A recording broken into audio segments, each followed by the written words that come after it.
to Gastonia. No mountains, no oceans, but enough.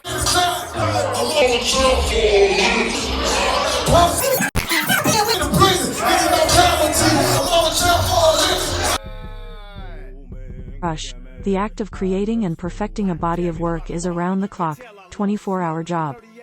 While you may see guides that give suggestions on how to promote your music, we're here to tell you how to make sure all that promotion is being accounted for. So, here are 10 things to do after making your music available online. Follow our 10 simple steps to make sure you're getting the most earnings and data possible from your digital content. 1. Register with a performing rights organization, PRO. Whenever your music is performed publicly, whether it be live in a venue or on TV and radio, the songwriters are due a public performance royalty. PROs are the agencies that collect these royalties and make sure that they find their way to you and your publisher. There are 3 main PROs in the United States: ASCAP, BMI and SESAC. Once you register with one, be sure to submit your compositions to them. 2. Register with SoundExchange. When your music is played via non-interactive services, where you don't choose the tracks you hear, such as Pandora or SiriusXM, the songwriters are due a digital performance royalty. SoundExchange is a non-profit pro that collects these royalties and routes them to featured artists and sound recording copyright owners.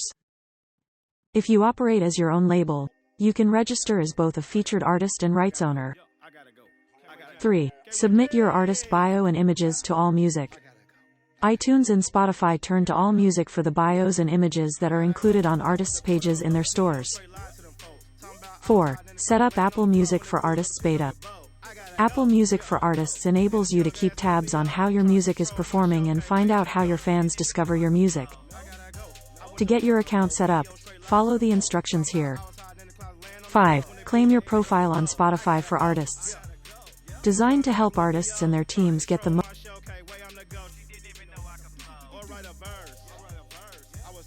music and fans. Get started on Spotify for Artists here. 6. Register your title and ISRC with Nielsen SoundScan. Nielsen SoundScan tracks the sales and streams of music and video throughout the US and Canada, and powers the Billboard charts. 7. Submit your release information to Nielsen BDS. Nielsen BDS, short for Broadcast Data Systems, is a service that tracks monitored radio, TV and internet airplay of songs. This service also feeds into the Billboard charts alongside SoundScan, so it's important to make sure both are set up. 8. Submit your release information to Mediabase. Mediabase monitors radio airplay in the US and Canada, and publishes charts based on the most played songs on terrestrial, AM, FM, and satellite radio. 9. Register your entire song catalog with Music Reports. Music Reports maintains SONGDEX, a proprietary database filled with rights information for millions of sound recordings and compositions. Registering your songs with Music Reports helps to ensure that you're collecting performance royalties from the use of your music on platforms such as SiriusXM, SoundCloud and Amazon, as well as local television stations. To register your catalog, email shareinfo@musicreports.com with an Excel spreadsheet containing artist, title, album, composers, publishers, percent you own, territories in which you have ownership. 10. If you're distributing physical CDs, submit your track data to Gracenote. Gracenote helps with metadata recognition of you are receiving royalties for your copyrighted music. Submitting your track data to Gracenote can be completed by following these steps. Open iTunes. Insert your CD. Highlight all the tracks and select Get Info. Input all related metadata. Click the gear icon on the top right, and select Submit CD Track Names. Use this checklist to make sure you're getting the most earnings and data possible from your music.